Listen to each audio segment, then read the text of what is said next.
అంటే ఒక అద్భుతమైన వరాల చెట్టు ఒక అడవిలో ఉందనేసి ఒక అతనికి తెలిసిందట. దాన్ని నెత్తుక్కుంటూ వెళ్ళాడు. చివరికి దొరికింది.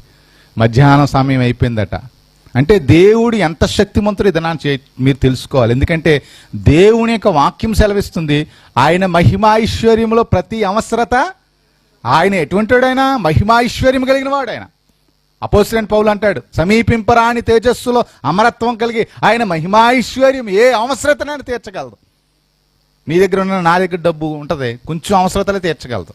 కానీ ఆయన దగ్గర కొంచెం కొద్దిగా ఆయన దగ్గర లేదు. ఆయన సమృద్ధి గలవాడు, ఆయన సమృద్ధిగా ఉండువాడు ఆయన. అందుకనే మహిమైశ్వర్యంలో నుంచి నీ ప్రతి అవసరత, ఏ అవసరతైనా తీర్చబడతాది.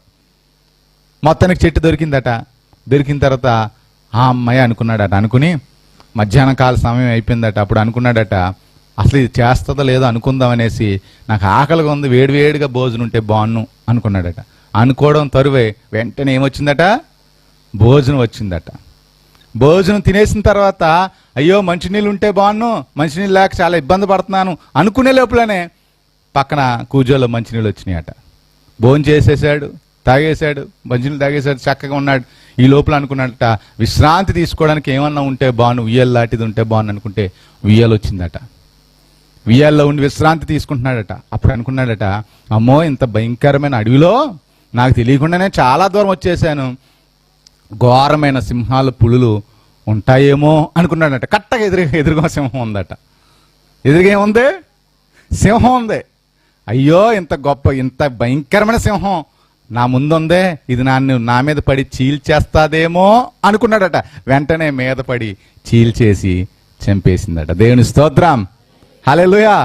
ఆ చెట్టు దగ్గర మొదటి కార్యాలు, రెండో కార్యాలు, మూడో కార్యాలు చూసినప్పుడు నాలుగో కార్యాలు ఏం చేయాలి, చెడ్డవి ఆలోచించకూడదు. అర్థమైందండి, చెడ్డవి తలంచకూడదు. కష్టాలు నష్టాలు నీ నోటితో కొని తెచ్చుకోకూడదు. నువ్వు ఎవరి దగ్గర ఉన్నావు, అద్భుతాలు చేయగల దేవుడి దగ్గర ఉన్నావు, ఆశ్చర్యమైన కార్యాలు చేయగల దేవుడి దగ్గర ఉన్నావు. పేతురుకు తెలుసు, పేతురు యేసుప్రభువు వారు నీటి మీద నడుస్తున్నప్పుడు యేసుప్రభువు వారు అన్నారు, పేతురు రా అన్నప్పుడు దిగాడు. కొంచెం దూరం నడిచాడు. నడిచిన తర్వాత యా మతి సా గతి అయిపోయిందంటే, ఆ మతితో, ఆ మానవ ఆలోచనతో మీకు ఆ విషయం మర్చిపోకూడదు. మీరు దేవుని యొక్క కార్యాలు మన మనుష్య జ్ఞానంతో మనకే అర్థం అవుతాం. ఒకవేళ నమ్మాలని ప్రయత్నం చేసినా నువ్వు నమ్మలేవు.